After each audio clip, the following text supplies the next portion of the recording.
my dad says to my mom, I'm gonna take Nadine to the zoo. At this time, my dad was not taking me to the zoo. He was bringing me all the way back to the United States. The FBI was completely involved with this, but as I was on the plane, something had gone wrong. Someone was notified on the plane that I was being kidnapped, but because we were already on US soil, being on that plane, we were good. We came, we touched down, and there were police officers all around us. They took us into a separate room, made sure I was okay, and this is really where it all begins. My upbringing with my father was very hard. I grew up with a single father, then again, a single Muslim father. My dad was so abusive. He started becoming abusive around the age of 6 and 7.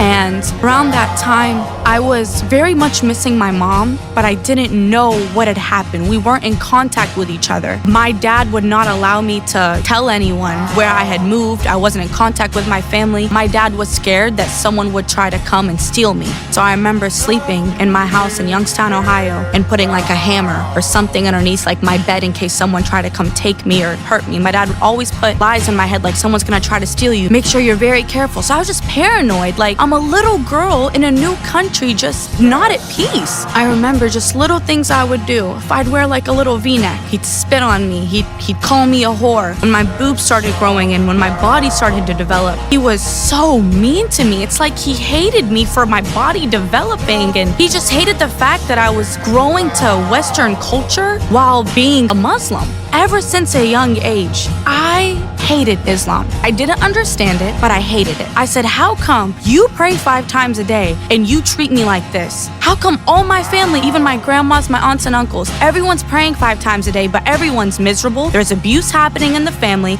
Every time my dad's on the phone with someone from home, it's always like a bad report. Like it's just like there's no peace. And so even though I didn't understand what the fullness of Islam was, I saw the fruits of it, and all the fruits of it were so rotten all the time. That's when I started to grow a, not hate, but a resentment towards who I knew God to be.